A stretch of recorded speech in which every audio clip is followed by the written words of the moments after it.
Hi friends, the study റൂമിൻ്റെ പുതിയൊരു ക്ലാസ്സിലേക്ക് എല്ലാവർക്കും സ്വാഗതം. ഇന്ന് നമ്മൾ ഡിസ്കസ് ചെയ്യാൻ പോകുന്ന ടോപ്പിക്ക് ആർക്കിയോളജിനെ കുറിച്ചാണ്. എന്താണ് ആർക്കിയോളജി, ആർക്കിയോളജിൻ്റെ നേച്ചർ എന്താണ്, സ്കോപ്പ് എന്താണ്, അതിൻ്റെ ഇമ്പോർട്ടൻസ് എന്താണ്, അതിൻ്റെ ഗോൾ എന്താണ് എന്നിവയൊക്കെയാണ് നമ്മൾ ഇതിൽ ചർച്ച ചെയ്യുന്നത്. അപ്പം ആർക്കിയോളജി എന്ന് പറയുന്നത് അല്ലെങ്കിൽ പുരാവസ്തു ശാസ്ത്രം എന്നത് ഭൗതിക അവശിഷ്ടങ്ങളിലൂടെയുള്ള ഭൂതകാലത്തെക്കുറിച്ചുള്ള പഠനമാണ്. മനുഷ്യൻ്റെ പെരുമാറ്റങ്ങളെയും ഭൂതകാലത്തിൽ സംഭവിച്ച സാംസ്കാരിക മാറ്റങ്ങളെയും കുറിച്ചുള്ള പഠനമാണ് ഇത് കൈകാര്യം ചെയ്യുന്നത്. മനുഷ്യർ ഉപയോഗിച്ച അവശിഷ്ടങ്ങൾ, ശില്പങ്ങൾ, ഉപകരണങ്ങൾ, നാണയങ്ങൾ, ശവകുടീരങ്ങൾ, കെട്ടിടാവശിഷ്ടങ്ങൾ, മൺപാത്രങ്ങൾ, ശിലാലിഖിതങ്ങൾ തുടങ്ങിയ ഭൗതിക സാക്ഷ്യങ്ങളെ അടിസ്ഥാനമാക്കി പുരാതന സമൂഹങ്ങളുടെ ജീവിത രീതിയും വികാസവും മനസ്സിലാക്കുകയാണ് പുരാവസ്തു ശാസ്ത്രത്തിന്റെ പ്രധാന ലക്ഷ്യം. ആർക്കിയോളജി എന്ന പദം ഗ്രീക്ക് ഭാഷയിലെ ആർക്കെയോസ്, ലോഗോസ് എന്നീ രണ്ട് പദങ്ങൾ കൂടി ചേർന്നാണ് രൂപപ്പെട്ടത്. ഇതിൻ്റെ മീനിങ് സയൻസ്, ഡോക്യുമെന്റേഷൻ എന്നൊക്കെയാണ്.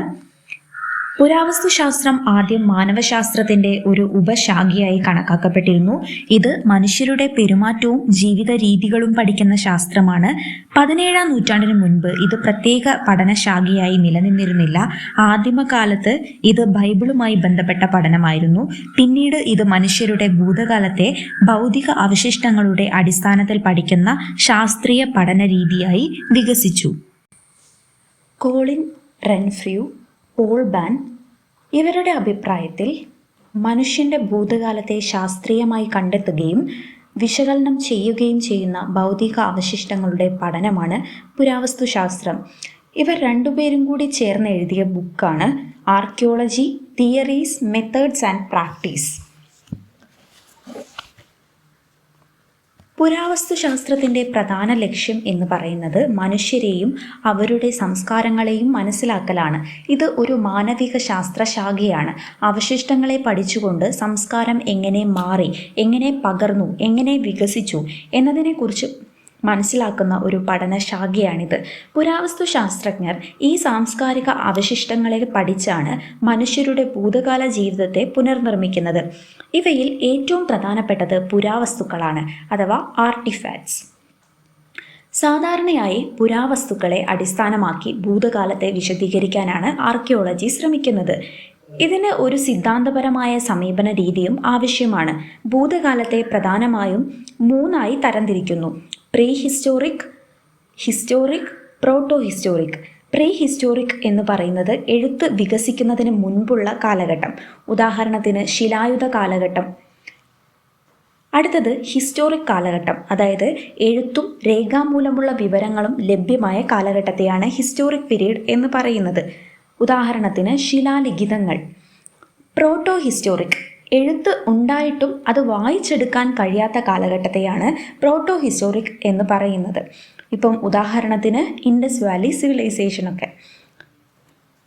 പുരാവസ്തു അവശിഷ്ടങ്ങളുടെ അടിസ്ഥാനത്തിൽ മനുഷ്യരുടെ താമസ രീതി, വിശ്വാസ വ്യവസ്ഥ, ആചാരം, സാങ്കേതിക നില, സാംസ്കാരികപരമായ രീതികൾ, ശവസംസ്കാര രീതികൾ എന്നിവയെക്കുറിച്ച് പുരാവസ്തു ശാസ്ത്രത്തിന് വിശദീകരിക്കാൻ കഴിയും.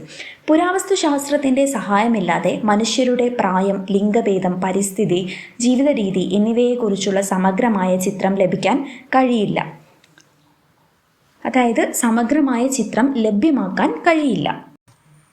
Nature and scope of archaeology. Archaeology എന്നത് മനുഷ്യൻ്റെ ഭൂതകാലത്തെ അവശേഷിക്കുന്ന ഭൗതിക തെളിവുകളുടെ അടിസ്ഥാനത്തിൽ പഠിക്കുന്ന ശാസ്ത്രശാഖയാണ്. മനുഷ്യർ ഉപയോഗിച്ചിരുന്ന ഉപകരണങ്ങൾ, മൺപാത്രങ്ങൾ, നാണയങ്ങൾ, ശിലാശാസനങ്ങൾ, കെട്ടിടാവശിഷ്ടങ്ങൾ, ശവസംസ്കാരങ്ങൾ, അസ്ഥികൾ എന്നിവയാണ് പുരാവസ്തു ശാസ്ത്രത്തിൻ്റെ പ്രധാന പഠന വിഷയങ്ങൾ. എഴുത്തുരേഖകൾ ലഭ്യമല്ലാത്ത ചരിത്രാതീത കാലഘട്ടങ്ങളെക്കുറിച്ച് മനസ്സിലാക്കാൻ പുരാവസ്തു ശാസ്ത്രം ഏറ്റവും പ്രധാന സ്രോതസ്സാണ്. ഇതിൻ്റെ നേച്ചറിനെ കുറിച്ച് പറയുകയാണെങ്കിൽ പുരാവസ്തു ശാസ്ത്രം ഒരു ശാസ്ത്രീയവും അന്തർവിഷയപരവുമായിട്ടുള്ള പഠനശാഖയാണ്. ഇത് ചരിത്രം, ഭൂവിജ്ഞാനം, നരവംശാസ്ത്രം, രസതന്ത്രം, ജീവശാസ്ത്രം, ഭൗതികശാസ്ത്രം തുടങ്ങിയ വിഷയങ്ങളുടെ സഹായത്തോടെ മനുഷ്യൻ്റെ ഭൂതകാലത്തെ പുനർനിർമ്മിക്കുന്നു.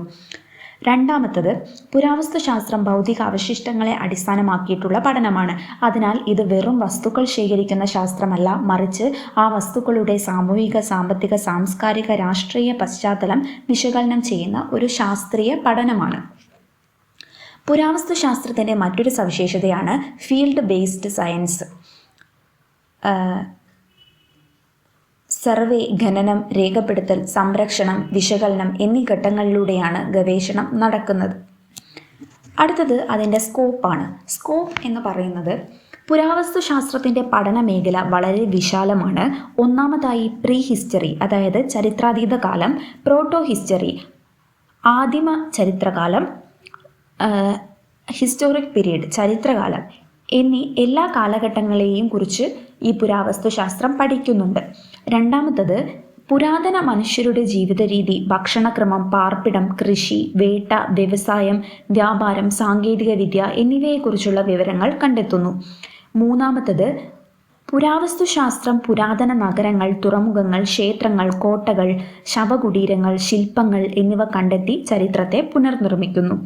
നാലാമതായി carbon 14 dating method, potassium argon method, thermoluminescence dating method, stratigraphy തുടങ്ങിയ ശാസ്ത്രീയ രീതികൾ ഉപയോഗിച്ച് പുരാവസ്തുക്കളുടെ കാലം നിർണ്ണയിക്കുന്നു.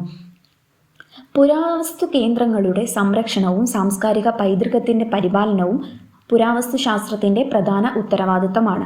കൂടാതെ മറൈൻ ആർക്കിയോളജി, എൻവയോൺമെൻ്റൽ archaeology, industrial archaeology, archaeobotany, zooarchaeology തുടങ്ങിയ പഠനശാഖകളും ഇന്ന് പുരാവസ്തു ശാസ്ത്രത്തിൻ്റെ ഭാഗമായി വളർന്നിട്ടുണ്ട്. പുരാവസ്തു ശാസ്ത്രത്തിൻ്റെ ഇമ്പോർട്ടൻസിനെ കുറിച്ച്, അതായത് പ്രാധാന്യത്തെക്കുറിച്ച് ചർച്ച ചെയ്യുകയാണെങ്കിൽ എഴുത്തുരേഖകൾ ലഭ്യമല്ലാത്ത കാലഘട്ടങ്ങളെ മനസ്സിലാക്കാൻ പുരാവസ്തു ശാസ്ത്രം അനിവാര്യമാണ്. പുരാവസ്തു തെളിവുകൾ ചരിത്രത്തിൻ്റെ പ്രൈമറി സോഴ്സസ് ആയതിനാൽ ചരിത്രരചനയ്ക്ക് ശാസ്ത്രീയ അടിത്തറ നൽകുന്നു. ഇന്ത്യയിൽ Indus valley civilisation, megalithic culture, Pattanam excavation, Arikamedu excavation തുടങ്ങിയ പുരാവസ്തു കേന്ദ്രങ്ങളെക്കുറിച്ചുള്ള അറിവ് പുരാവസ്തു ശാസ്ത്രത്തിലൂടെയാണ് ലഭിക്കുന്നത്. പുരാവസ്തു ശാസ്ത്രത്തിൻ്റെ ലക്ഷ്യം അഥവാ ഗോളിനെ കുറിച്ച് പറയുകയാണെങ്കിൽ 3 തരത്തിലുള്ള ഗോളാണ് പ്രധാനമായിട്ടും പുരാവസ്തു ശാസ്ത്രത്തിനുള്ളത്. ഒന്നാമത്തത് ഫോം, രണ്ടാമത്തത് ഫങ്ഷൻ, മൂന്നാമത്തത് പ്രോസസ്സ്. അതായത് ഫോം എന്ന് പറയുന്നത് പുരാവസ്തുക്കളുടെ ഭൗതിക സവിശേഷതകളെക്കുറിച്ച് പഠിക്കുന്നതാണ്. എങ്ങനെയാണ് അതിൻ്റെ രൂപം, അതിൻ്റെ ആകൃതി എങ്ങനെയാണ്, വലുപ്പം എങ്ങനെയാണ്, നിർമ്മാണ രീതി എങ്ങനെയാണ് എന്നൊക്കെ ഈ ഫോമിലൂടെയാണ് നമുക്ക് കണ്ടെത്താൻ കഴിയുന്നത്. അടുത്തതാണ് ഫങ്ഷൻ. ഫങ്ഷൻ എന്ന് വെച്ചാൽ ഭൂതകാലത്ത് പുരാവസ്തു എന്തിനു വേണ്ടി ഉപയോഗിച്ചു, അതായത് അതിൻ്റെ ഉപയോഗം എന്ത്, അതിൻ്റെ ലക്ഷ്യം എന്താണ് എന്നൊക്കെ കണ്ടെത്തുന്നതാണ് ഫങ്ഷൻ എന്ന് പറയുന്നത്. പ്രോസസ്സ് എന്ന് പറയുന്നത് സമൂഹം എങ്ങനെ രൂപപ്പെട്ടു, വളർന്നു, എന്തൊക്കെ മാറ്റങ്ങൾ സംഭവിച്ചു, എങ്ങനെ മാറി എന്നുള്ള കാരണങ്ങളൊക്കെ അന്വേഷിക്കുകയാണ് പ്രോസസ്സ് എന്ന് പറയുന്നത്. ഓക്കെ, അപ്പോൾ ഇത്രയാണ് പ്രധാനമായിട്ടും ആർക്കിയോളജി എന്താണ്, അതിൻ്റെ സ്കോപ്പ്, ഇമ്പോർട്ടൻസ്, ഗോള് ഇതൊക്കെ ഞാൻ പറഞ്ഞു കഴിഞ്ഞു. ഓക്കെ, അടുത്തത് ബേസിക് കോൺസെപ്റ്റ്സ് ഓഫ് ആർക്കിയോളജിയാണ്. ആർക്കിയോളജിയുടെ ബേസിക് കോൺസെപ്റ്റ്സ് ആണ് ആർട്ടിഫാക്ട്സ്, എക്കോഫാക്ട്സ്, ഫീച്ചേഴ്സ് എന്നിവ. അതിൽ ഓരോന്നും നമുക്ക് എന്താണെന്ന് നോക്കാം. ആർട്ടിഫാക്ട്സ് അതായത് പുരാവസ്തുക്കൾ. മനുഷ്യർ നിർമ്മിച്ചതോ ഉപയോഗിച്ചതോ ഉപേക്ഷിച്ചതോ ആയ വസ്തുക്കളെയാണ് നമ്മൾ പുരാവസ്തുക്കൾ എന്ന് പറയുന്നത്. ഉദാഹരണത്തിന് ശിലായുധങ്ങൾ, മൺപാത്രങ്ങൾ, ആഭരണങ്ങൾ, നാണയങ്ങൾ, ഇരുമ്പുപകരണങ്ങൾ ഇവയൊക്കെ ആർട്ടിഫാക്റ്റുകളാണ്. അടുത്തതാണ് എക്കോഫാക്ട്സ്. എക്കോഫാക്ട്സ് എന്ന് പറയുന്നത് മനുഷ്യർ നിർമ്മിച്ചതല്ലെങ്കിലും മനുഷ്യരുടെ ജീവിതത്തെക്കുറിച്ച് വിവരങ്ങൾ നൽകുന്ന പ്രകൃതിദത്ത അവശിഷ്ടങ്ങളെയാണ് എക്കോഫാക്ട്സ് എന്ന് പറയുന്നത്. ഉദാഹരണമായി അസ്ഥികൾ, വിത്തുകൾ, ധാന്യങ്ങൾ, പൂമണൽ, ചിപ്പികൾ, മണ്ണ് എന്നിവയാണ് ഇതിന് ഉദാഹരണം. ഈ എക്കോഫാക്ട്സ് തന്നെ 2 ടൈപ്പ് ഉണ്ട്, അതായത് 2 തരമുണ്ട്. അത് ഒന്നാമത്തത് ജൈവ അവശിഷ്ടങ്ങളാണ്, അതായത് ഓർഗാനിക് ആണ്. രണ്ടാമത്തത് അജൈവ അവശിഷ്ടങ്ങൾ, അതായത് ഇൻഓർഗാനിക്. ഓക്കെ, അതിൽ ഓർഗാനിക് എന്ന് പറയുന്നത് ജീവജാലങ്ങളിൽ നിന്നുള്ള അവശിഷ്ടങ്ങളെയാണ് നമ്മൾ ഓർഗാനിക് എക്കോഫാക്ട്സ് എന്ന് പറയുന്നത്. ഉദാഹരണത്തിന് വിത്തുകൾ, ഇലകൾ, ചിപ്പികൾ, ധാന്യങ്ങൾ, അസ്ഥികൾ. അടുത്തത് ഇൻഓർഗാനിക്, അതായത് അജൈവ അവശിഷ്ടങ്ങൾ. ജീവജാലങ്ങളിൽ നിന്നല്ലാതെ പ്രകൃതിദത്ത അവശിഷ്ടങ്ങളെയാണ് നമ്മൾ ഇൻഓർഗാനിക് എക്കോഫാക്ട്സ് എന്ന് പറയുന്നത്. ഉദാഹരണത്തിന് കല്ലുകൾ, മണ്ണ്, ധാതുക്കൾ, മണൽ, നദീതട അവശിഷ്ടങ്ങൾ ഇതൊക്കെ ഈ ഇൻഓർഗാനിക് എക്കോഫാക്ട്സിന് ഉദാഹരണമാണ്. അടുത്തതാണ് ഫീച്ചർ. ഫീച്ചർ എന്ന് പറയുന്നത് ഒരു സ്ഥലത്ത് നിന്ന് മറ്റൊരു സ്ഥലത്തേക്ക് മാറ്റിക്കൊണ്ടുപോകാൻ കഴിയാത്ത അവശിഷ്ടങ്ങളെയാണ് ഫീച്ചർ എന്ന് പറയുന്നത്. ഉദാഹരണത്തിന് അടുപ്പ്, കിണർ, ഗ്രേറ്റ് ബാത്ത്, ശവകുടീരം, മതിൽ, ഗ്രാനറി ഇതൊക്കെ ഈ ഫീച്ചേഴ്സിന് ഉദാഹരണമാണ്. ആർക്കിയോളജിക്കൽ സൈറ്റിനെ കുറിച്ച് പറയുകയാണെങ്കിൽ പുരാവസ്തുക്കളോ മനുഷ്യരുടെ ജീവിതത്തിൻ്റെ തെളിവുകളോ കണ്ടെത്തുന്ന സ്ഥലത്തെയാണ് നമ്മൾ സൈറ്റ് എന്ന് പറയുന്നത്. ഉദാഹരണത്തിന് പഴയ ഗ്രാമങ്ങൾ, ശവകുടീരങ്ങൾ, തുറമുഖങ്ങൾ, ക്ഷേത്രാവശിഷ്ടങ്ങൾ എന്നിവയാണവ.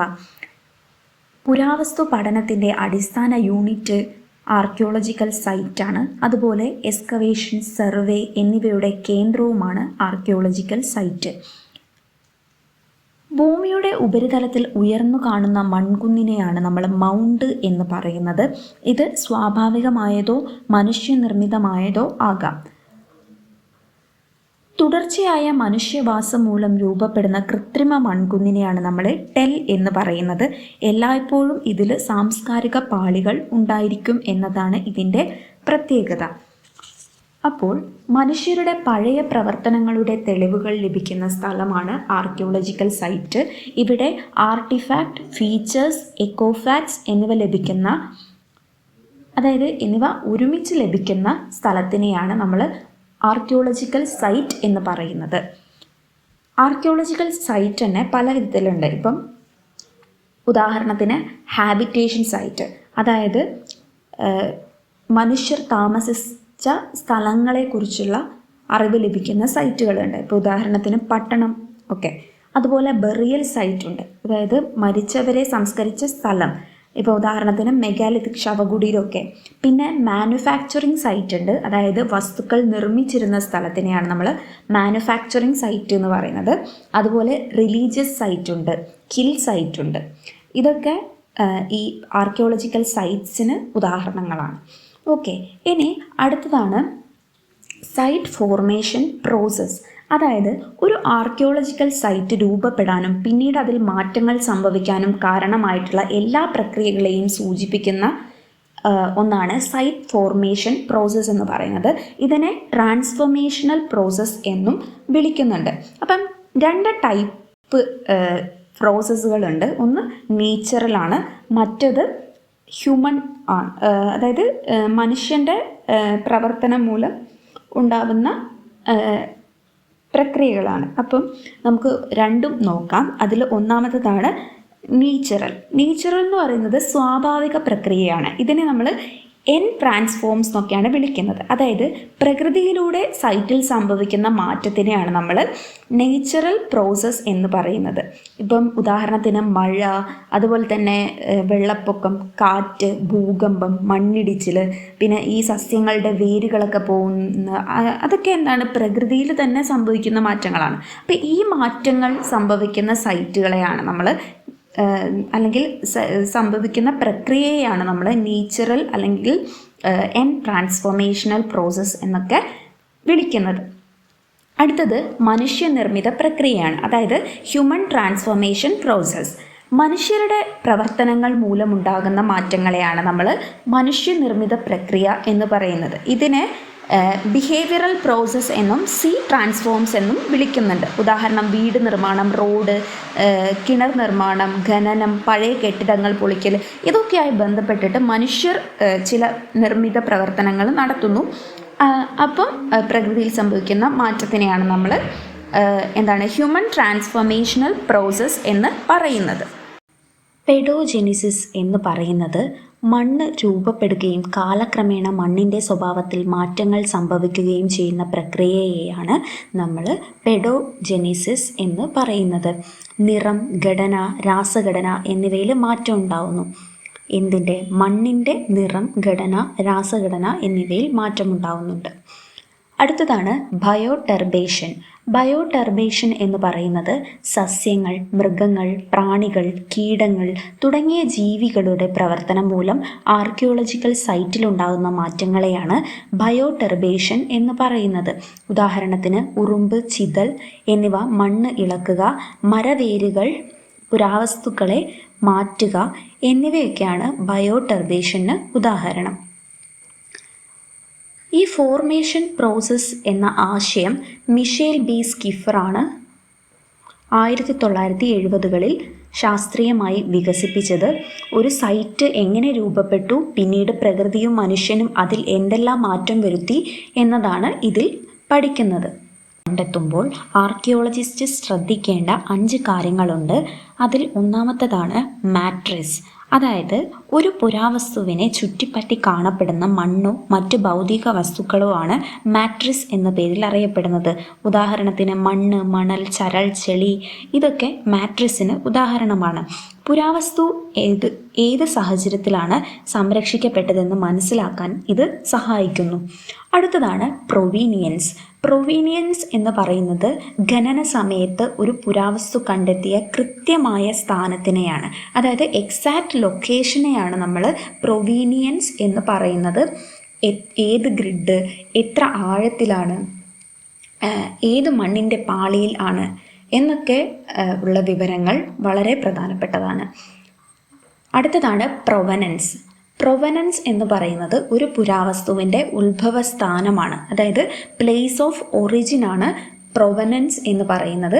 ഇത് രണ്ടും അങ്ങോട്ടും ഇങ്ങോട്ടും മാറിപ്പോവാനുള്ള ചാൻസ് വളരെ കൂടുതലാണ്. അപ്പം ഒരു ഉദാഹരണം ഞാൻ പറയാം. കേരളത്തിൽ നിന്ന് കണ്ടെത്തിയ ഒരു മണി റോമിൽ നിർമ്മിച്ചതാണെങ്കിൽ അതിൻ്റെ പ്രൊവനൻസ് റോമായിരിക്കും, അതായത് കൃത്യമായി നിർമ്മിച്ച സ്ഥലം അത് പ്രൊവനൻസ് ആയിരിക്കും. കേരളത്തിൽ അത് കണ്ടെത്തിയ സ്ഥലമായിരിക്കും അതിൻ്റെ പ്രൊവീനിയൻസ്. ഓക്കെ, അടുത്തതാണ് അസോസിയേഷൻ. അസോസിയേഷൻ എന്ന് പറയുന്നത് ഒരേ മാട്രിക്സിലോ ഒരേ കോണ്ടെസ്റ്റിലോ ലഭിക്കുന്ന പുരാവസ്തുക്കൾ തമ്മിലുള്ള ബന്ധത്തിനെയാണ് നമ്മൾ അസോസിയേഷൻ എന്ന് പറയുന്നത്. അതായത് ഒരു പുരാവസ്തുവിനൊപ്പം ലഭിക്കുന്ന മറ്റ്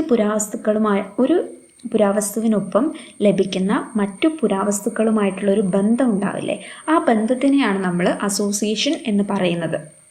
ഉദാഹരണത്തിന് ഒരു ശവകുടീരത്തിൽ ഒരുമിച്ച് ലഭിച്ച അസ്ഥിക്കൂടം, മൺപാത്രം, ഇരുമ്പ്, കത്തി, ആഭരണം ഇതൊക്കെ തമ്മിലുള്ള ബന്ധത്തിനെയാണ് നമ്മൾ അസോസിയേഷൻ എന്ന് പറയുന്നത്.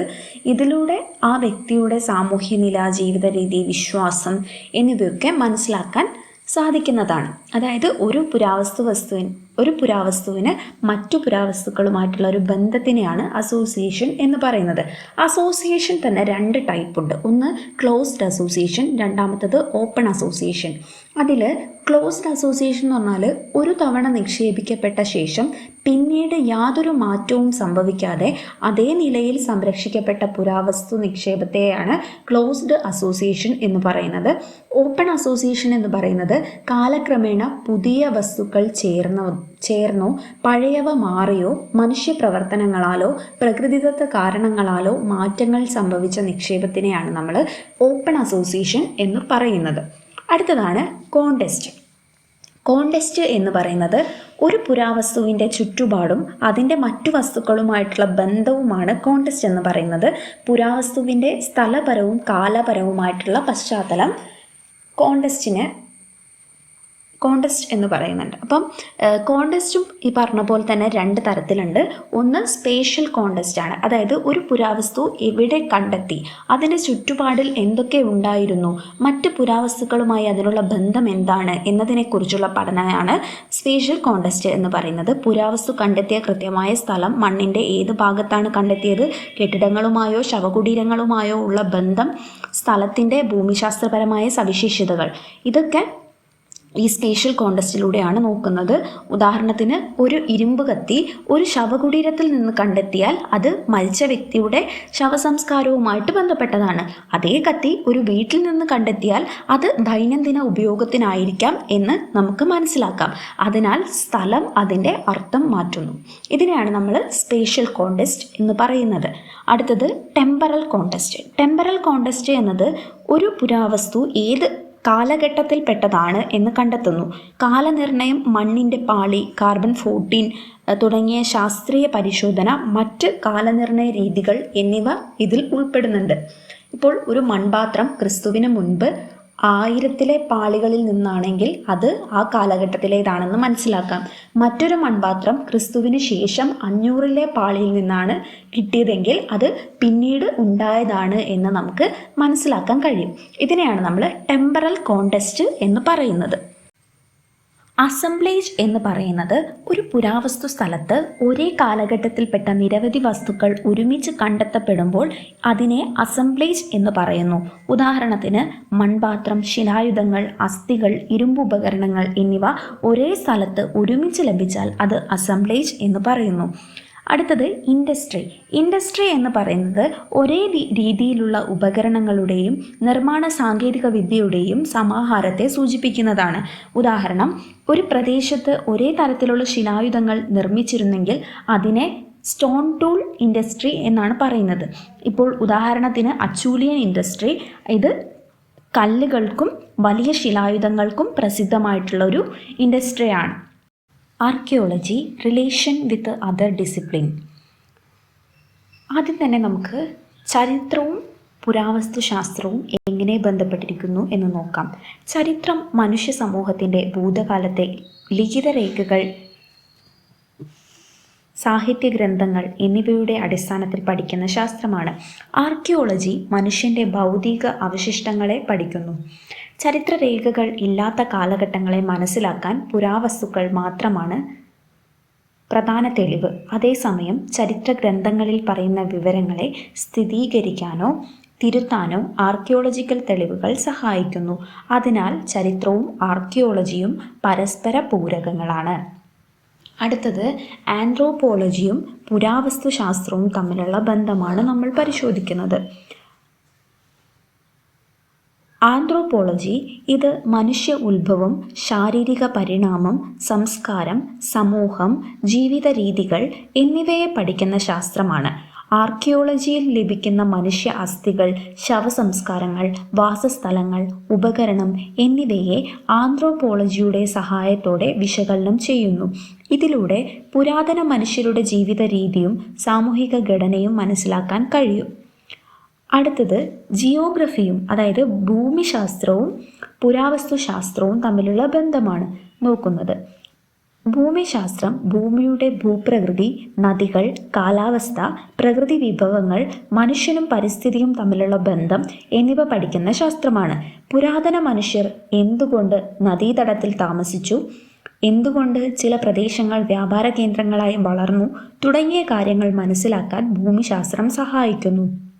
കൂടാതെ GIS, റിമോട്ട് സെൻസിംഗ് തുടങ്ങിയ സാങ്കേതിക വിദ്യകളും പുരാവസ്തു ഗവേഷണത്തിൽ ഉപയോഗിക്കുന്നു. ജിയോളജി ഭൂവിജ്ഞാനവും പുരാവസ്തു ശാസ്ത്രവും തമ്മിലുള്ള ബന്ധം പരിശോധിക്കുകയാണെങ്കിൽ ഭൂമിയുടെ ഘടന, പാറകൾ, മണ്ണ്, ധാതുക്കൾ, ഭൂമിയുടെ രൂപീകരണം എന്നിവ പഠിക്കുന്ന ശാസ്ത്രമാണ് ഭൂവിജ്ഞാനം. പുരാവസ്തു സ്ഥലങ്ങളിലെ മണ്ണിൻ്റെ പാളികൾ, പാറകൾ, ധാതുക്കൾ എന്നിവ പഠിച്ച് ഒരു സ്ഥലത്തിൻ്റെ കാലക്രമവും അവിടുത്തെ പ്രകൃതിപരമായ മാറ്റങ്ങളും കണ്ടെത്താൻ ഭൂവിജ്ഞാനം സഹായിക്കുന്നു. രസതന്ത്രവും പുരാവസ്തു ശാസ്ത്രവും തമ്മിലുള്ള ബന്ധം പരിശോധിക്കുകയാണെങ്കിൽ പദാർത്ഥഘടന, ഗുണം, രാസപ്രവർത്തനങ്ങൾ എന്നിവയിലെ മാറ്റങ്ങൾ എന്നിവ പഠിക്കുന്ന ശാസ്ത്രമാണ് രസതന്ത്രം. പുരാവസ്തുക്കളുടെ പ്രായം നിർണ്ണയിക്കാൻ റേഡിയോ കാർബൺ ഡേറ്റിംഗ് പോലുള്ള ശാസ്ത്രീയ രീതികൾ രസതന്ത്രത്തെ ആശ്രയിച്ചാണ് നടത്തുന്നത്. കൂടാതെ ലോഹങ്ങൾ, മൺപാത്രങ്ങൾ, ഗ്ലാസ്, ആഭരണങ്ങൾ തുടങ്ങിയവയുടെ രാസഘടന പരിശോധിക്കാനും പുരാവസ്തുക്കളെ സംരക്ഷിക്കുന്നതിനുള്ള സാങ്കേതിക വിദ്യകളിലും രസതന്ത്രത്തിന് വലിയ പങ്കുണ്ട്. അടുത്തത് ഫിസിക്സ് ആണ്.